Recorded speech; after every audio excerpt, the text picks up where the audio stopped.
पानी की तरह बनो जो अपना रास्ता खुद बनाता है, पत्थर की तरह नहीं जो दूसरों का रास्ता भी रोक लेता है। नमस्कार मेरे प्यारे प्यारे बच्चों, आप सबका हार्दिक हार्दिक स्वागत, अभिनंदन। बेटा आज मैं आपको एक मोटिवेशनल स्टोरी सुनाने जा रही हूँ।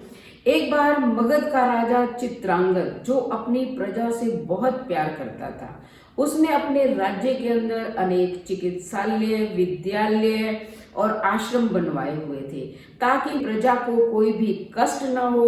इसलिए वो समय समय पर जाकर उनका ख्याल रखता था, उनसे पूछता था। ऐसे ही एक दिन की बात है कि वो अपने मंत्री को साथ लेकर अपनी प्रजा का हाल चाल जानने के लिए गया। कहीं तो बहुत ठीक था, कहीं लोगों को परेशानियां भी थी। जब लोगों ने अपनी परेशानियां उनके सामने रखी तो उन्होंने कहा, कोई बात नहीं, मैं तुम्हारी परेशानियों को दूर कर दूंगा। जब वो रास्ते में वापस आ रहा था तो जंगल में उसे एक तपस्वी मिला। वह तपस्वी संत अपनी छोटी सी कुटिया में कुछ विद्यार्थियों को पढ़ा रहा था। विद्यार्थी भी ध्यान मग्न होकर सुन रहे थे।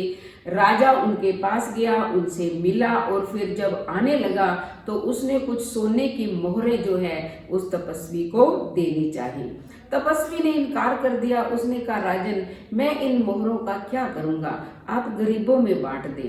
तब राजा ने कहा कि तुम्हारे पास आश्रम में इतने शिष्य हैं, इनका जीवन निर्वाह कैसे होता है, पैसे कहाँ से आते हैं? तब उस तपस्वी ने कहा कि राजन, मेरे पास एक ऐसा रसायन है जो तांबे को सोना बना देता है।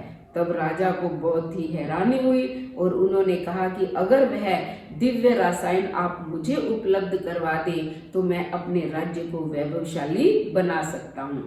तो तपस्वी ने कहा, ठीक है, लेकिन इसके लिए तुम्हें 1 महीने तक मेरे इस आश्रम में रहना पड़ेगा और सत्संग करना पड़ेगा।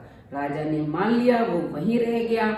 जब 1 महीना बीत गया तब उस तपस्वी ने कहा कि राजन, अब मैं आपको वो दिव्य रसायन की विधि बताना चाहता हूँ।